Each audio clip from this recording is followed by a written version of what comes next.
नमस्कार दोस्तों कुछ स्त्रियों का चरित्र बहुत ही खराब हो गया है, इसलिए वे अपने पति से संतुष्ट न होकर पराये पुरुषों के साथ संबंध बनाने लगी हैं और उन्हें ऐसा दुष्कर्म करने में थोड़ी सी भी लज्जा नहीं आती है। और अगर उनके पति को उनके बारे में पता चल जाता है तो वह स्त्रियां उन्हें मारकर सती होने का ढोंग रचाने लगती है। तो दोस्तों, आज की इस वीडियो में हम आपको एक अत्यंत महत्वपूर्ण कथा के माध्यम से बताएंगे कि कलयुग की स्त्रियों को पराये पुरुष अच्छे क्यों लगते हैं और इसका मुख्य कारण क्या है। तो चलिए दोस्तों शुरू करते हैं।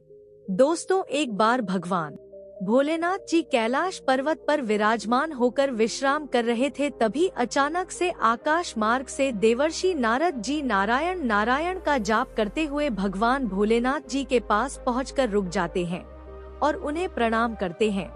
तब भगवान भोलेनाथ जी देवर्षि नारद से कहते हैं, हे देवर्षि नारद, आज आप यूं अचानक ही हमारे पास किस प्रयोजन से पधारे हैं। भगवान भोलेनाथ की बात सुनकर देवर्षि नारद भगवान भोलेनाथ जी से कहते हैं, हे महादेव, आज जब मैं पृथ्वी लोक का भ्रमण कर रहा था तब मैंने देखा कि कुछ स्त्रियां अपने पतियों से छुप छुप कर पराये पुरुषों के साथ संबंध बना रही थी। उन्हें ऐसा करना उचित लग रहा था। तभी अचानक से मेरे मन में एक प्रश्न ने अपना विकराल रूप धारण कर लिया कि आखिर कलयुग की स्त्रियों को पराये पुरुष क्यों अच्छे लगते हैं, और इसी प्रश्न का उत्तर पाने की अभिलाषा लेकर मैं आपके पास आया हूँ। फिर भगवान भोलेनाथ जी देवर्षि से कहते हैं, हे देवर्षि नारद, आज आपने मनुष्य के जनहित कल्याण के लिए बहुत ही महत्वपूर्ण प्रश्न किया है, किंतु हम आपको आपके इस प्रश्न का उत्तर एक अत्यंत महत्वपूर्ण कथा सुना कर देने वाले हैं, जिसे सभी को ध्यान से सुनना चाहिए। इसलिए आपको इस कथा को शुरू से लेकर अंत तक पूरा अवश्य सुनना होगा, क्योंकि यह कथा बिल्कुल सत्य घटना पर आधारित है और आधे अधूरे ज्ञान वाले मनुष्य को उसके कार्य में कभी भी सफलता नहीं मिलती है। तब देवर्षि नारद जी भगवान भोलेनाथ जी से कहते हैं, हे प्रभु, मैं आपको विश्वास दिलाता हूँ कि मैं इस कथा को शुरू से लेकर अंत तक पूरा अवश्य सुनूंगा और इस कथा को समस्त देवलोक में भी विख्यात करूंगा। दोस्तों, मेरा आप सभी लोगों से भी निवेदन है कि आप सभी लोग भी इस कथा को शुरू से लेकर अंत तक पूरा अवश्य सुने और इस कथा का ज्यादा से ज्यादा प्रचार प्रसार करें, जिससे सभी पति पत्नियों के बीच प्रेम भाव और स्नेह सदैव बना रहे। मित्रों, भगवान भोलेनाथ जी देवर्षि नारद जी से कहते हैं, हे देवर्षि नारद जी, यह कथा उस समय की है जब द्वापर युग का अंत हो रहा था और कलयुग की शुरुआत हो रही थी। उस समय सोनभद्र नाम का देश हुआ करता था और उस देश में नल नाम के एक राजा राज्य करते थे। वे बहुत ही पराक्रमी योद्धा थे। उन्होंने कभी भी कोई युद्ध नहीं हारा था और वे सौंदर्य, दया आदि गुणों से परिपूर्ण थे। साथ ही साथ वे समस्त अस्त्र शस्त्र विद्या में भी निपुण थे, लेकिन उनकी सिर्फ एक बहुत बुरी आदत थी और वह आदत थी शतरंज खेलने की। फिर भगवान शिव देव ऋषि नारद से कहते हैं, हे देव ऋषि, उसी काल में विदर्भ देश में भीष्म नाम के एक राजा राज्य करते थे और उन्होंने दमन राक्षस को प्रसन्न कर दिया था। फिर उन्होंने दमन राक्षस को प्रसन्न करने के बाद उनसे वरदान के रूप में 4 संतानों की प्राप्ति की थी, जिनमें से 3 पुत्र और 1 पुत्री थी। पुत्रों के नाम थे दमदांत दमन और पुत्री का नाम दमयंती था। दमयंती बहुत ही सुंदर थी और वे एक सद्गुण संपन्न और समस्त गुणों से परिपूर्ण थी। ऐसा माना जाता है कि उस समय तीनों लोकों में दमयंती के समान कोई भी सुंदर स्त्री नहीं थी और उनकी सौंदर्य के चर्चे तीनों लोकों में होती रहती थी। सभी असुर और देवता, यहाँ तक कि उस समय के सभी राजा भी दमयंती से विवाह करना चाहते थे। ऐसे ही दिन बीत रहे थे, लेकिन एक दिन की बात है जब राजा नल भोजन आदि करने के बाद अपने महल के उद्यान में टहल रहे थे, तभी अचानक से उनकी दृष्टि कुछ हंसों पर पड़ती है जो देखने में बहुत ही सुंदर थे। और उन हंसों में एक हंस इतना सुंदर था जैसे कि वह हंस स्वर्ग लोक से सीधा राजा नल के उस उद्यान में आया हुआ है। राजा नल ने ऐसा मनमोहक अति सुंदर हंस पहले कभी भी नहीं देखा था, इसलिए उन्होंने उस हंस को पकड़ लिया और वह हंस राजा नल के हाथों से खुद को छुड़ाने का प्रयास करने लगा। लेकिन बहुत प्रयास करने के बाद भी वह हंस खुद को उनके हाथों से नहीं छुड़ा पाया। तब थक हार कर वह हंस राजा नल से कहता है, हे राजन, आप मुझे छोड़ दीजिए। अगर अभी आप मुझे छोड़ दोगे तो मैं अभी विश्व सुंदरी राजा भीष्म की राजकुमारी दमयंती के पास जाकर आपके ऐश्वर्य और गुणों का ऐसा वर्णन करूँगा जिससे वे प्रसन्न होकर आपसे ही विवाह करेंगी। दमयंती का नाम सुनकर उन्हें कुछ भी समझ में नहीं आता है कि दमयंती कौन है, कैसी दिखती है, क्योंकि उन्होंने कभी भी दमयंती को नहीं देखा था। लेकिन उन्होंने दमयंती के रूप सौंदर्य की चर्चा अपने दरबारियों के मुख से सुन रखी थी और राजा नल भी दमयंती को मन ही मन पाने की कामना रखते थे। वे दमयंती से विवाह करना चाहते थे, इसलिए उन्होंने उस हंस की बात सुनकर उस हंस को छोड़ दिया। उसके बाद वह हंस अपने जोड़े के साथ उड़कर राजकुमारी दमयंती के उद्यान में पहुंच गया। वहीं दूसरी तरफ राजकुमारी दमयंती भी अपने महल के उद्यान में टहलने के लिए आई हुई थी और जब दमयंती ने उस हंस के जोड़े को देखा तो वे बहुत प्रसन्न हुई। फिर उन्होंने उन हंसों को पकड़ना चाहा और उन्हें पकड़ने के लिए उनके पीछे दौड़ने लगी। संयोग से राजकुमारी दमयंती ने भी उसी हंस को पकड़ लिया जिस हंस को राजा नल ने पकड़ा था। उसके बाद जैसे ही राजकुमारी दमयंती ने उस हंस को पकड़ा, तभी अचानक से वह हंस राजकुमारी दमयंती से कहने लगा कि हे राजकुमारी दमयंती, तुम मुझे छोड़ दो, मैं तो आपके पास ही आ रहा था और आपने मुझे ही पकड़ लिया। हे राजकुमारी दमयंती, सोनभद्र देश में एक राजा राज्य करते हैं, उनका नाम राजा नल है। वे बहुत ही सुंदर हैं, मनुष्यों में उसके समान सुंदर और कोई भी नहीं है। वे मानो साक्षात कामदेव का ही स्वरूप है। इसीलिए हे राजकुमारी दमयंती, यदि आप चाहो तो उनसे विवाह कर सकती हो और उनसे विवाह करने के बाद आपका जन्म और रूप दोनों ही सफल हो जाएगा। जैसे आप स्त्रियों में सबसे अधिक रूपवती हैं, वैसे ही राजा नल पुरुष में सबसे अधिक सुंदर है। आप दोनों की जोड़ी सबसे उत्तम रहेगी। उस हंस की बातों को सुनकर राजकुमारी दमयंती के मन में भी राजा नल से मिलने की लालसा जाग उठी। फिर राजकुमारी दमयंती उस हंस से प्रेम भरे स्वर के साथ बोली, हे प्रिय हंस, तुम राजा नल तक मेरा प्रेम संदेश पहुंचा दो। फिर हंस ने लौटकर राजा नल को दमयंती का संदेशा भी दिया। इधर दमयंती दिन रात राजा नल का ही ध्यान करती रहती थी। रानी दमयंती राजा नल से मिलने को व्याकुल हो रही थी और राजा नल का भी यही हाल था। वे भी राजकुमारी दमयंती से मिलने के लिए बहुत व्याकुल हो रहे थे, लेकिन उन्हें यह समझ में नहीं आ रहा था कि वे दमयंती से कैसे मिले और उन्हें अपने हृदय की बात बता सके। राजा नल के वियोग में दमयंती का शरीर बहुत दुबला पतला हो गया था, वे बहुत कमजोर सी दिखने लगी थी।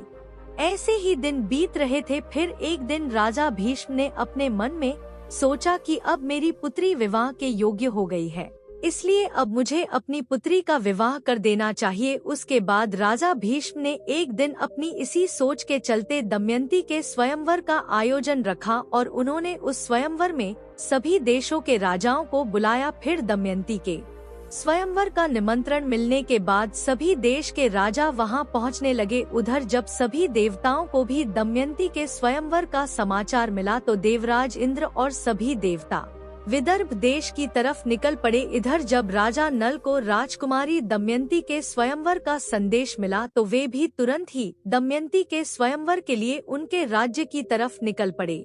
दोस्तों, फिर भगवान भोलेनाथ जी देवर्षि नारद जी से कहते हैं, हे देवर्षि नारद जी, जब देवराज इंद्र ने राजा नल के रूप को देखा तो उन्हें राजा नल के प्रति बहुत ईर्ष्या हुई। तब देवराज इंद्र ने ईर्ष्या के कारण उनके सामने ही अपने रथ को रोक दिया, जिसके कारण सभी देवताओं ने भी अपने अपने रथों को रोक लिया। उसके बाद जब राजा नल ने अपने रास्ते में सभी देवताओं को एक साथ देखा तो वे अपने रथ से उतर गए। फिर उन्होंने सभी देवताओं को प्रणाम किया। तब देवराज इंद्र राजा नल से कहते हैं, हे वत्स राजा नल, आप बहुत ही रूपवान और गुणवान हैं। इसलिए आप कृपा करके हमारे देवदूत बन जाइए और आप हमारे देवदूत बनकर राजा भीष्म की राजकुमारी दमयंती के पास चले जाइए और वहां पहुंचकर उनसे कहिए कि हे सुंदरी दमयंती, इंद्र, वरुण, अग्नि, कुबेर और यम देवता आपके पास आकर आपसे विवाह करना चाहते हैं।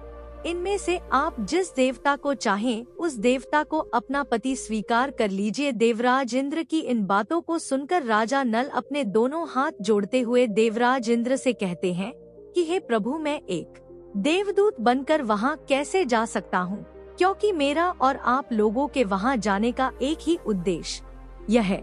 इसीलिए मैं आपका देवदूत बनकर वहाँ नहीं जा सकता हूँ। आप लोग मुझे क्षमा कर दीजिए, मैं आपका यह कार्य नहीं कर सकता हूँ।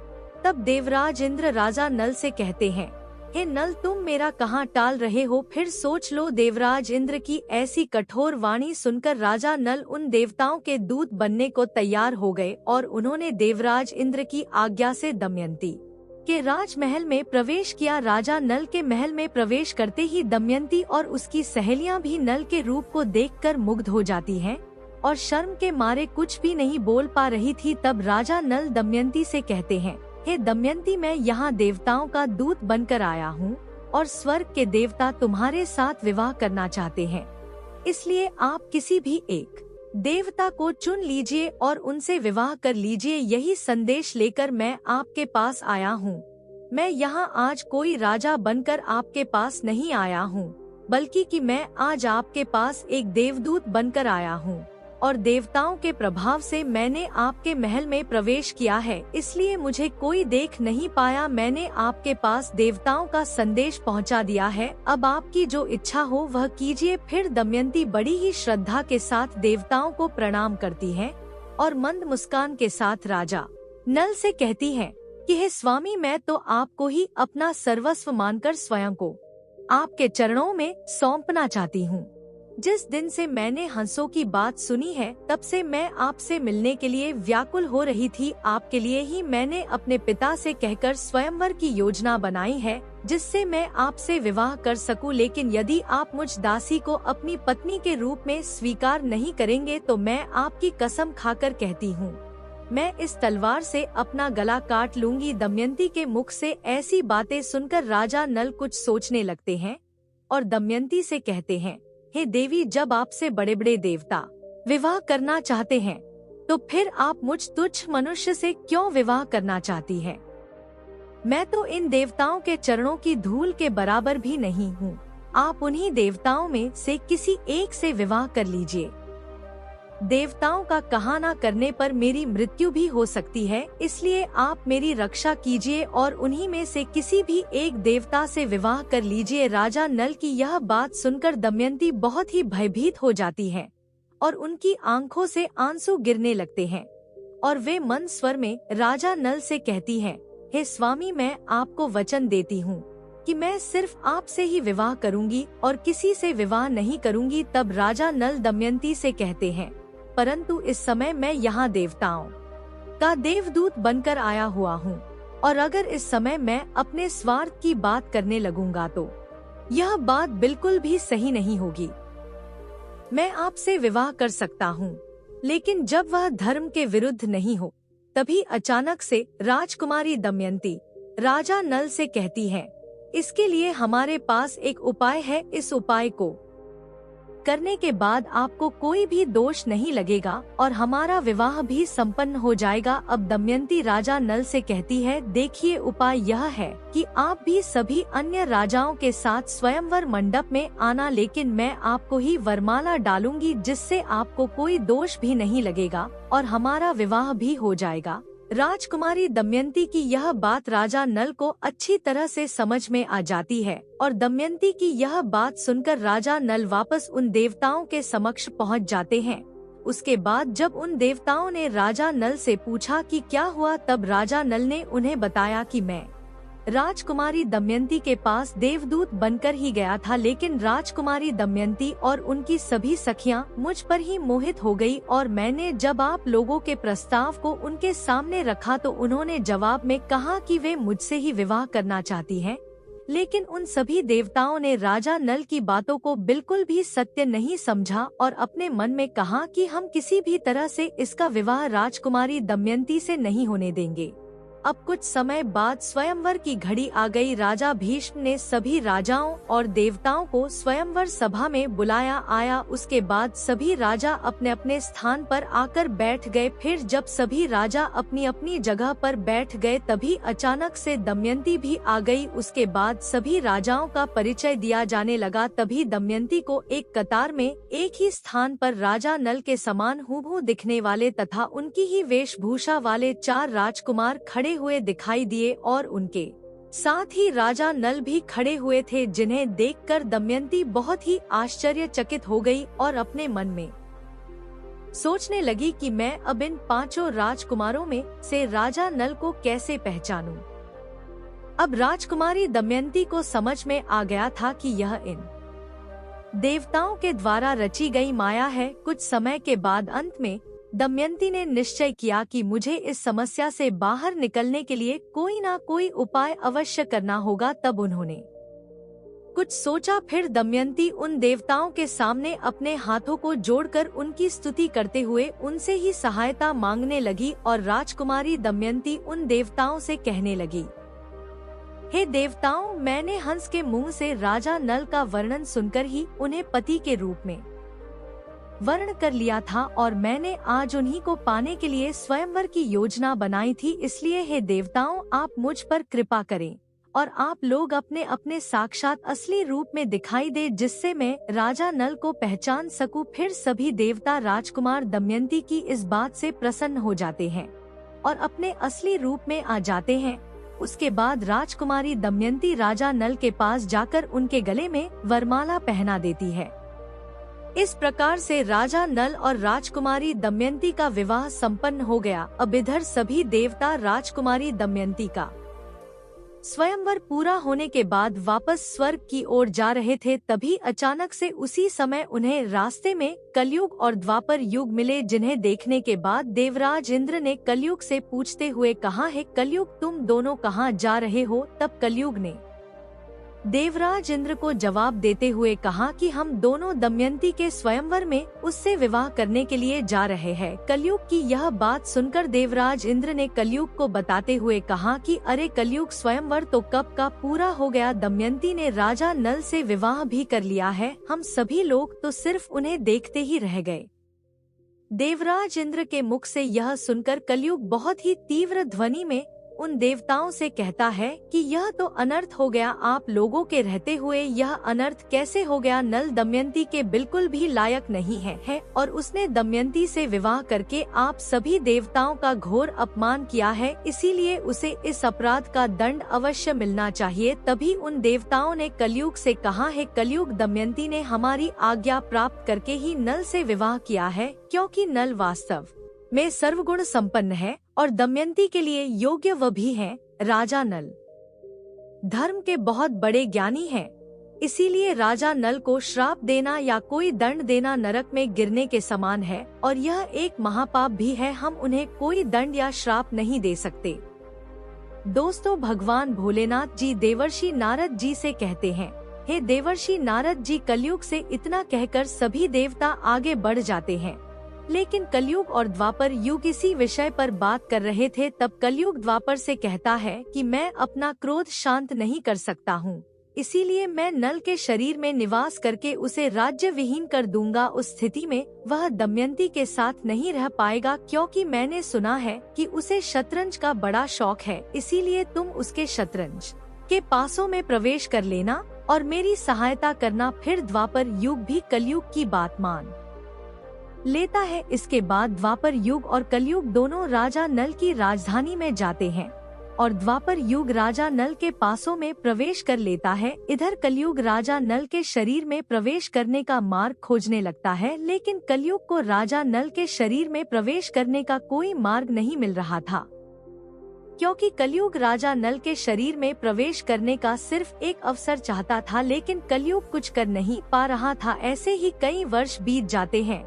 फिर 18 वर्ष के बाद जब एक दिन राजा नल संध्या के समय लघु शंका से निवृत्त होकर बिना हाथ पैर धोए भोजन करने बैठ गए, तब कलयुग ने इस अपवित्र अवस्था को देखकर राजा नल के शरीर में प्रवेश कर लिया और फिर कलयुग दूसरा रूप धारण करके राजा नल के भाई पुष्कर के पास गया, जो राजा नल से अलग रहकर अपना राज्य चलाते थे और उनके पास जाकर कलयुग कहने लगा कि हे राजन, आप नल के साथ शतरंज का खेल खेलिए, मैं आपको वचन देता हूँ, मैं निश्चित ही आपको राजा नल का राज्य जिताने में आपकी पूरी तरह से सहायता करूँगा। फिर जब पुष्कर ने कलयुग की ऐसी बातें सुनी तो उसके मन में लालच आ गया और राजा नल के राज्य की लालसा में आकर पुष्कर ने कलयुग की यह बात मान ली। उसके बाद पुष्कर शीघ्र ही राजा नल के पास जा पहुंचा और राजा नल को शतरंज का खेल खेलने के लिए ललकार लगाने लगा। फिर जब पुष्कर ने राजा नल को शतरंज खेलने के लिए ललकार लगाई तो राजा नल दमयंती के सामने उसकी ललकार को सहन न कर सके और राजा नल ने पुष्कर के साथ शतरंज खेलने का निश्चय किया। उसके बाद शतरंज का खेल प्रारंभ हो गया, लेकिन उस समय राजा नल के शरीर में कलयुग और उसके पासों में द्वापर युग प्रवेश कर चुका था, इसलिए राजा नल उस शतरंज में जो कुछ भी लगाते गए वे सब कुछ हारते हुए चले गए। फिर जब राजा नल की प्रजा और मंत्रियों को यह बात पता चली कि राजा नल शतरंज में सब कुछ हारते हुए चले जा रहे हैं, तब उन्होंने राजा नल को बहुत रोकना चाहा, लेकिन उन्होंने किसी की भी बात नहीं मानी और वे तब तक नहीं रुके जब तक कि वे अपना सारा धन हार ना गए। फिर जब मंत्रियों ने रानी दमयंती के पास आकर उन्हें राजा नल को रोकने का संदेश पहुंचाया, तब रानी दमयंती भी राजा नल के पास आई और उन्होंने राजा नल से कहा कि हे नाथ, आपकी सारी प्रजा आपके दुख के कारण अचेत हुई जा रही है।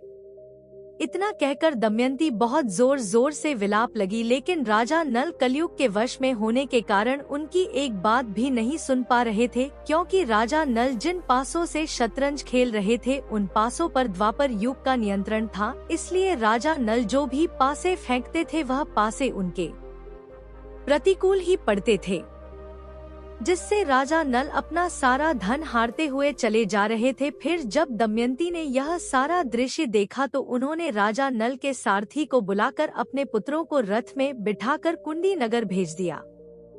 इसके बाद पुष्कर ने राजा नल का सारा धन उस शतरंज के खेल में जीत लिया और अब राजा नल के पास शतरंज में लगाने के लिए कुछ नहीं था। तब पुष्कर राजा नल से कहता है कि क्या हुआ, क्या अब तुम्हारे पास दांव पर लगाने के लिए कुछ भी नहीं है? यदि तुम्हारे पास दांव पर लगाने के लिए कुछ भी नहीं है और तुम दमयंती को दांव पर लगाने के लायक समझो तो उसे भी लगा सकते हो, क्योंकि मैं बदले में तुम्हें तुम्हारा सारा राजपाट वापस लौटा दूंगा। लेकिन राजा नल ने उसकी बात नहीं मानी। फिर जब राजा नल शतरंज में सारा राजपाट हार गए तो सारा राजपाट हारने के बाद राजा नल और दमयंती वनों में इधर उधर भटकने लगे। अब राजा नल और रानी दमयंती की हालत इतनी खराब हो गई थी कि उन्हें भोजन तक नसीब नहीं होता था। फिर ऐसे ही कष्टम जीवन व्यतीत करते हुए वे दोनों किसी तरह से अपने जीवन का निर्वहन कर रहे थे। लेकिन एक दिन राजा नल के साथ एक विचित्र घटना घटी। वे दमयंती के साथ एक वृक्ष के नीचे बैठे हुए थे, तभी अचानक से उनके सामने कई पक्षी आकर बैठ गया। उन पक्षियों के पंख सोने के समान चमक रहे थे। फिर राजा नल ने उन पक्षियों को देखकर अपने मन में सोचा कि अगर मैं इन पक्षियों के पंख प्राप्त कर लूं तो इनके पंखों से मुझे कुछ धन मिल सकता है। इतना सोचकर राजा नल उन्हें पकड़ने के लिए उन पर अपने पहने हुए वस्त्र उतार कर डाल दिए, लेकिन वे सभी पक्षी उनके वस्त्र भी लेकर उड़ गए, क्योंकि वास्तव में वे पक्षी नहीं थे बल्कि वे सभी पक्षी कलयुग के द्वारा भेजे हुए पक्षी बनाकर राजा नल के पास उनके वस्त्रों को छीनने के लिए आए थे। अब राजा नल अर्धनग्न होकर बड़ी ही खिन्नता के साथ उन पक्षियों को ऊपर की तरफ देखते रह गए। उसके बाद निराश होकर वे दमयंती के पास पहुँचे और इसके बाद वह दमयंती से कहने लगे, है प्रिय, क्या तुम देख रही हो यहाँ बहुत से रास्ते हैं। यहाँ एक रास्ता अवंती नगर की ओर जाता है, दूसरा रास्ता दक्षिण देश को जाता है, सामने विंध्याचल पर्वत है और यह कौशल देश का मार्ग है। राजा नल का दुख और यह लाचारी देखकर रानी दमयंती की आंखें आंसुओं से भर गई। फिर रानी दमयंती राजा नल से कहने लगी, क्या आपको लगता है कि मैं आपको छोड़कर अकेली कहीं जा सकती हूँ? मैं आपके साथ रहकर ही आपके दुखों को बांटना चाहती हूँ और सुख दुख में आपका साथ देना मेरा पहला धर्म है। दमयंती राजा नल से ऐसी बातों को कहकर उनके मन के दुख को थोड़ा सा हल्का कर देती है। इसके बाद दोस्तों भगवान भोलेनाथ जी देवर्षि नारद जी से कहते हैं, हे देवर्षि नारद जी, उस समय राजा नल के शरीर पर कोई वस्त्र नहीं था। वे अर्धनग्न की अवस्था में थे और न ही उनके पास जमीन पर सोने या बैठने के लिए कोई वस्त्र था। इस प्रकार से कलयुग ने राजा नल और दमयंती के ऊपर अपना क्रोध निकाला था। उसके बाद शाम होते ही वे दोनों एक सुरक्षित स्थान देखकर वहीं पर सो गए। कुछ समय बाद राजा नल गहरी सोच में पड़ गए और अपने मन में सोचने लगे कि दमयंती तो मुझसे बहुत प्रेम करती है और मेरे प्रेम के कारण ही उसे इतना दुख झेलना पड़ रहा है। फिर राजा नल ने सोचा कि मैं इसे छोड़कर यहाँ से कहीं चला जाऊं तो संभव है कि इसे इन दुखों से थोड़ी राहत मिल जाएगी और यह चलते चलते अपने पिता के राज्य को चली जाएगी। अपने मन में इतना सोचकर राजा नल ने दमयंती की थोड़ी सी साड़ी फाड़कर अपना शरीर ढक लिया और जब दमयंती गहरी निद्रा में थी तब राजा नल दमयंती को वहीं पर छोड़कर दमयंती के पास से अकेले ही निकल गए, क्योंकि राजा नल के शरीर में कलयुग का प्रवेश था, जिसके कारण राजा नल की बुद्धि काम करना बंद हो गई थी। इसीलिए वे अपनी पत्नी को वन में अकेला छोड़कर वहां से चले गए थे। और इधर जब दमयंती की नींद खुली तब उन्होंने देखा कि राजा नल वहां पर नहीं है। यह देखकर वे बहुत चौंक गई और राजा नल को जोर जोर से आवाज देकर पुकारने लगी कि सुनिए जी, आप कहाँ हैं? आप मेरे साथ मजाक तो नहीं कर रहे हैं? आप मुझे छोड़कर मत जाइए, क्योंकि मैं आपके बिना नहीं रह सकती हूँ। फिर जब दमयंती को राजा नल बहुत देर तक दिखाई नहीं पड़े तो दमयंती बहुत जोर जोर से विलाप करने लगती है और उस वन में भटकती भटकती उस वन के बीच में पहुँच गई। लेकिन तभी अचानक से रानी दमयंती के ऊपर एक बहुत बड़े सर्प ने हमला कर दिया, जिससे भयभीत होकर रानी दमयंती चीखने चिल्लाने लगी, जिससे उनके स्वर एक शिकारी के कानों में पड़े। वह शिकारी उधर ही घूम रहा था और जब दमयंती के चीखने चिल्लाने की आवाज उस शिकारी के कानों में पड़ी तो वह दौड़ता हुआ रानी दमयंती के पास आ पहुंचा और वहां पहुंचकर उसने देखा कि एक अत्यंत सुंदर स्त्री पर एक बहुत बड़ा सर्प हमला करने वाला है। यह देखकर वह शिकारी अपने तेज बाणों से उस सर्प का मुंह चीर डालता है।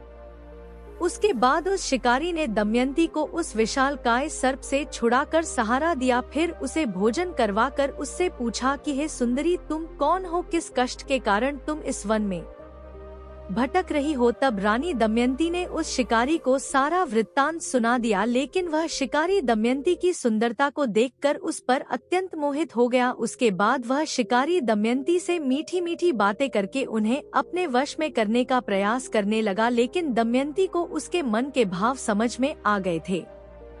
इसलिए दमयंती ने उसकी काम वासना को रोकने का बहुत प्रयास किया, लेकिन उस शिकारी ने उनकी एक बात नहीं मानी, जिससे रानी दमयंती बहुत क्रोधित हो गई और उन्होंने उसे शिकारी को श्राप देते हुए कहा कि मैंने राजा नल के अलावा किसी भी पराये पुरुष का कभी चिंतन नहीं किया है, इसलिए अगर यह सत्य हो तो यह शिकारी अभी मेरे सामने ही भस्म होकर मर जाए, यह मेरा शाप है। दमयंती के इतना कहते ही वह शिकारी दमयंती के सामने ही भस्म हो गया। उस शिकारी के मर जाने के बाद दमयंती उस घने वन में खो जाती है। फिर एक दिन रास्ते में मिले लोगों से पूछती हुई दमयंती उत्तर की ओर बढ़ने लगती है। उस वन में भटकते हुए उसे 5 दिन और 5 रात बीत जाते हैं।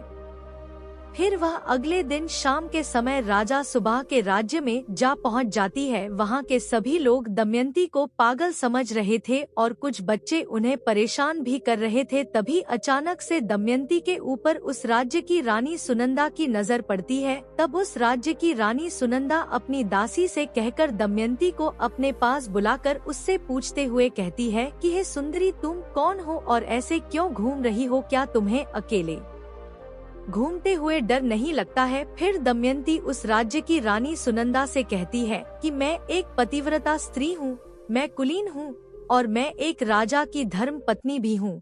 तब उस राज्य की रानी सुनंदा दमयंती से कहती है, ठीक है, तुम हमारे महल में ही रुक जाओ। रानी सुनंदा की बात सुनकर दमयंती उस रानी से कहती है कि मैं यहाँ रह तो सकती हूँ, लेकिन आपको मेरी 3 शर्तें माननी पड़ेगी। पहली शर्त, मैं कभी भी झूठा नहीं खाऊंगी। दूसरी शर्त, मैं कभी भी पैर नहीं धुलवाऊंगी। तीसरी शर्त, पराये पुरुषों से कोई मतलब नहीं रखूंगी। अगर आपको मेरी यह तीनों शर्त मंजूर हैं, तभी मैं यहाँ रुकूंगा, नहीं तो मैं अभी यहाँ से जा रही हूँ। उसके बाद रानी सुनंदा दमयंती की इन तीनों शर्तों को मान लेती है। फिर दमयंती उसी राज्य में रानी सुनंदा के साथ राजमहल में रहने लगती है।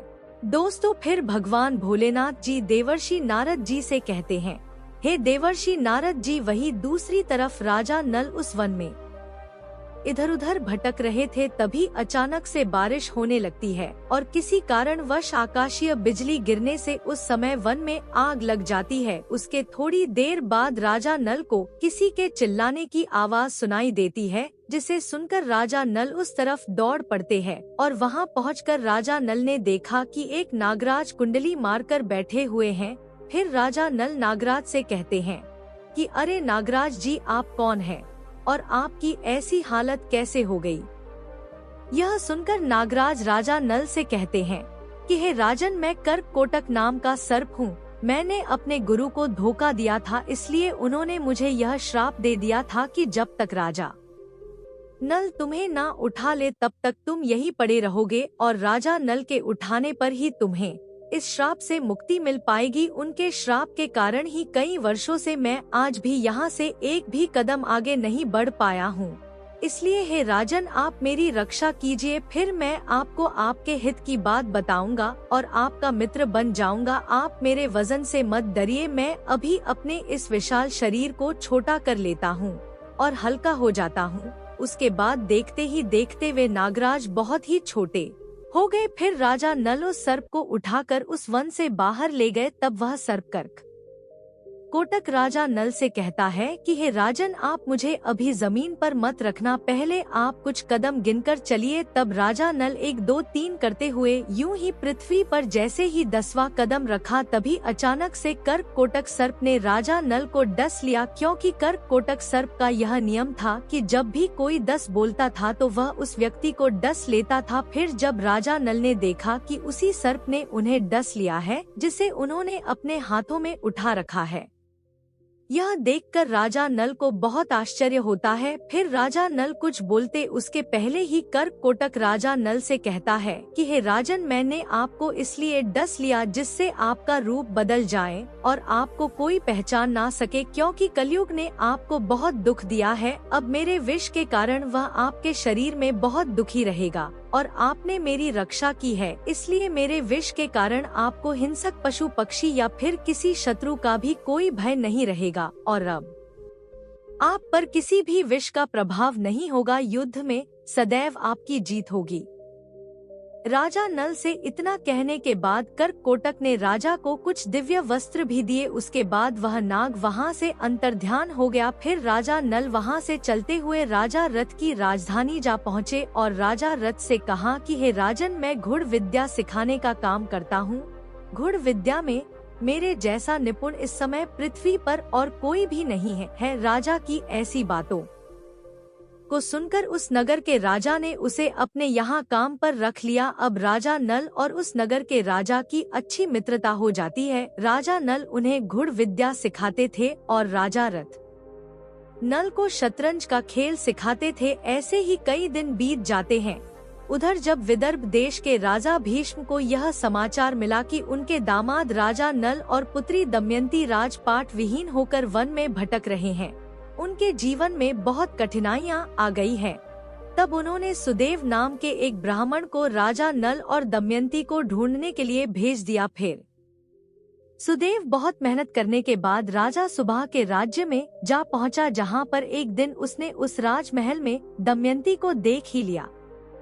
उस दिन राजमहल में कोई धार्मिक कार्य हो रहा था और दमयंती उस नगर की रानी सुनंदा के साथ बैठकर वहां का कार्यक्रम देख रही थी। इतने में सुदेव दमयंती के पास पहुंच जाता है और दमयंती से कहता है कि हे राजकुमारी, मैं आपके पिताजी का प्रिय मित्र हूं और मैं आपके पिताजी की आज्ञा से ही आपको यहाँ पर ढूंढने के लिए आया हूँ। चलिए, आपके पिताजी को आपकी बहुत याद आती है, इसलिए उन्होंने मुझे आपको ढूंढने के लिए भेजा हुआ है। तब दमयंती भी सुदेव को पहचान लेती है, क्योंकि दमयंती ने सुदेव को 1 2 बार देखा हुआ था। फिर रानी दमयंती सभी का कुशल मंगल पूछने लगी और पूछते पूछते विलाप करने लगी। तब उस नगर की रानी दमयंती को यूं विलाप करते हुए देखकर बहुत ही भयभीत हो गई।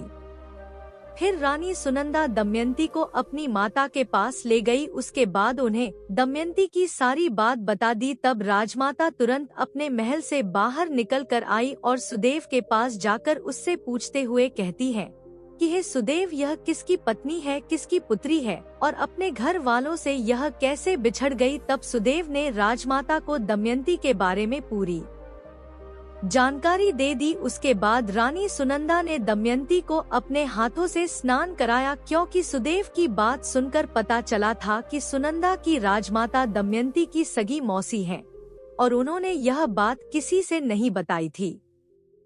इसके बाद दोस्तों भगवान भोलेनाथ जी देवर्षि नारद जी से कहते हैं, हे देवर्षि नारद जी। फिर दमयंती सुदेव के साथ अपने पिता के घर चली जाती है और अपने पिता के घर पर विलाप करते हुए गिड़गिड़ा लगती है। उसके बाद अपने पिता से विलाप करते हुए प्रार्थना करने लगती है कि पिताजी, आप मेरे पति को ढूंढ लो, वरना मैं अभी अपना देह त्याग दूंगी। अपनी पुत्री की यह बात सुनकर राजा भीष्म सुदेव को अपने पास बुलाकर उससे कहते हैं कि जाओ सुदेव, किसी भी तरह से राजा नल को अपने साथ लेकर महल पहुंचो। फिर राजा भीष्म और सुदेव राजा नल की खोज करने की योजना बनाते हैं।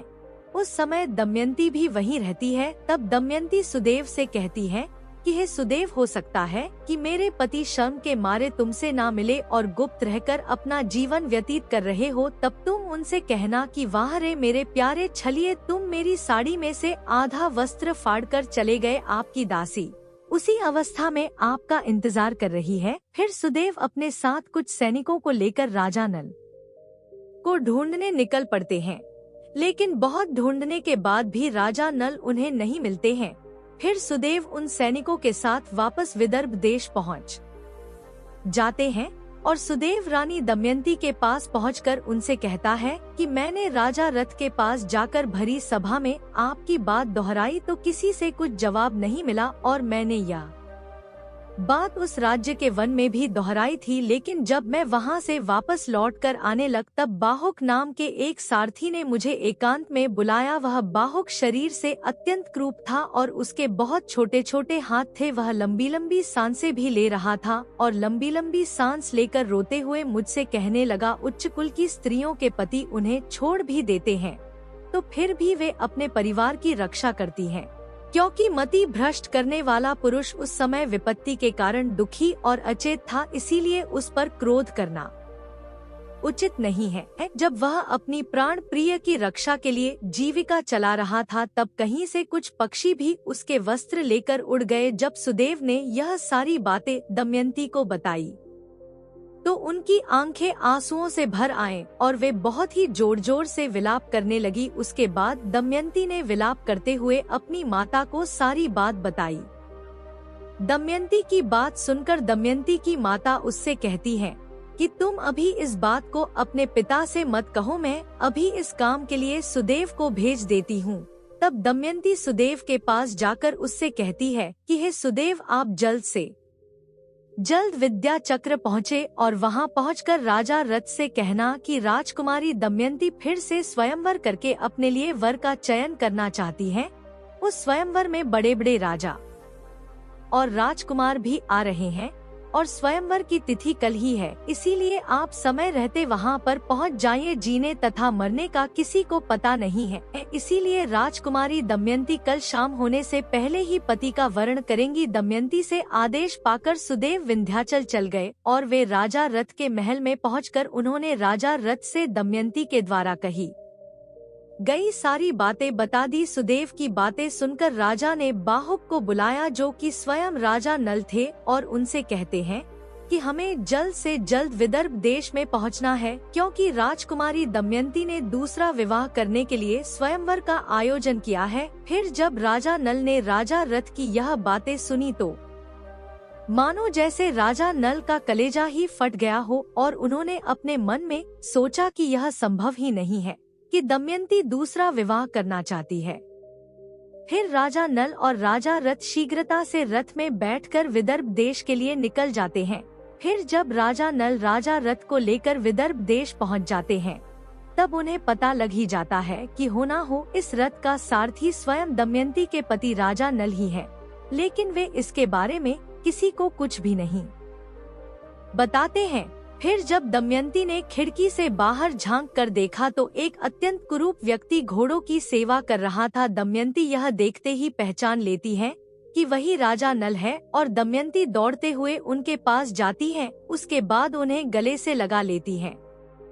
तब राजा नल ने कर्क कोटक नाग के द्वारा जो वस्त्र पहने हुए थे उसे उतार दिए और पत्नी के सच्चे प्रेम के कारण कलयुग का असर समाप्त हो गया, जिस कारण से कलयुग राजा नल के शरीर से बाहर आ जाता है। फिर दमयंती और राजा नल के प्रति इतना प्रेम भाव देखकर कलयुग को उन दोनों से अत्यधिक घृणा हो जाती है। उसके बाद राजा नल भी अपने पूर्व रूप में वापस आ जाते हैं। दोस्तों, फिर भगवान भोलेनाथ जी देवर्षि नारद जी भगवान कहते हैं, हे देवर्षि नारद जी, किंतु अभी भी द्वापर युग का काल थोड़ा शेष बचा हुआ था, जिस कारण से कली राक्षस राजा नल और दमयंती को अपने वशीभूत नहीं कर पाया था और उसने क्रोधित होकर दमयंती को उसने श्राप देते हुए कहा कि हे दमयंती, आज तो तुम मेरे वशीभूत नहीं हो पाई, अपितु मैं कलयुग की समस्त नारियों को यह श्राप देता हूँ कि कलयुग की समस्त स्त्रियाँ आलसी बन जाएंगी, देर से उठेंगी, पति के साथ बैठकर ही भोजन करेंगी और वे अपने पति से कभी भी संतुष्ट नहीं रहेंगी। उनके अंदर अवगुण और अधिक धन का लालच पना जाएगा, अतः कलयुग में स्त्रियों का राज हो जाएगा। हर घर की पुत्र वधू काम करने के लिए घर से बाहर जाएंगी, धन की प्राप्ति होने से वे व्यभिचार बन जाएंगी और उन्हें पति से ज्यादा पराये पुरुष अधिक अच्छे लगेंगी। वे सही समय पर विवाह नहीं करेंगी तथा स्त्री को जो मां बनने का वरदान मिला है वे उसका भी अपमान करेगी और स्वयं अपने पुत्र को जन्म नहीं देना चाहेंगी। दोस्तों, फिर भगवान भोलेनाथ जी देवर्षि नारद जी से आगे कहते हैं, हे देवर्षि नारद जी, कलयुग की स्त्रियां कम वस्त्रों का परिधान करेंगी, उन्हें ऐसा करना बहुत अच्छा लगेगा और उनका प्रेम भी झूठा होगा। वे बाल भी कटवाएंगे, ठीक से अपने पुत्रों और परिवार की परवरिश नहीं करेंगी तथा अपने घर के वृद्ध लोगों को घर से बाहर निकाल देंगी। कुंवारी कन्याएं जो स्वयं देवी का स्वरूप होती है, वे भी विवाह से पहले ही गर्भवती हो जाएंगी और उनका पूजा पाठ में मन नहीं लगेगा, केवल दिखावे मात्र के लिए ईश्वर की पूजा करेंगी। किंतु जो लोग धर्म का पालन करते हुए ईश्वर का नाम स्मरण करते रहेंगे उन्हें मुक्ति मिल जाएगी। जो स्त्री पति और ईश्वर की सेवा सच्चे मन से करती है वह देवी समान पूजनीय रहेगी, उन पर मेरा आशीर्वाद सदैव बना रहेगा। इस प्रकार से कलयुग ने कलयुग की समस्त स्त्रियों को यह श्राप दिया था कि कलयुग की समस्त स्त्रियों को स्वयं का पति अच्छा नहीं लगेगा बल्कि उन्हें पराये पुरुष अच्छे लगेंगे। दोस्तों, फिर भगवान भोलेनाथ जी देवर्षि नारद जी से कहते हैं, हे देवर्षि नारद जी, अब तो आपको आपके सभी प्रश्नों के उत्तर मिल ही गए होंगे। तब देवर्षि नारद जी भगवान भोलेनाथ जी से कहते हैं, हे प्रभु, आज आपने मुझे इस कथा के माध्यम से बहुत ही महत्वपूर्ण ज्ञान दिया है, इसलिए मैं आपको विश्वास दिलाता हूँ कि मैं इस कथा का विस्तार समस्त देवलोक में भी अवश्य करूँगा। दोस्तों, यही कारण है कि कलयुग की प्रत्येक स्त्रियां पराये पुरुषों के साथ संबंध बनाती हैं और अपने पति से लड़ती झगड़ती हैं। उसमें ना तो उनके पति का दोष होता है और ना ही उनकी पत्नी का दोष होता है, क्योंकि कलयुग की प्रत्येक स्त्री के इस व्यवहार के पीछे कलयुग के द्वारा दिया हुआ श्राप शामिल है। वैसे पति पत्नी को सदैव प्रेम भाव से व्यवहार करते हुए सुखपूर्वक अपने जीवन का निर्वहन करना चाहिए, क्योंकि यही अच्छे पति पत्नी की पहचान होती है। तो दोस्तों, आप सभी को यह कथा कैसी लगी कमेंट में अवश्य बताएं।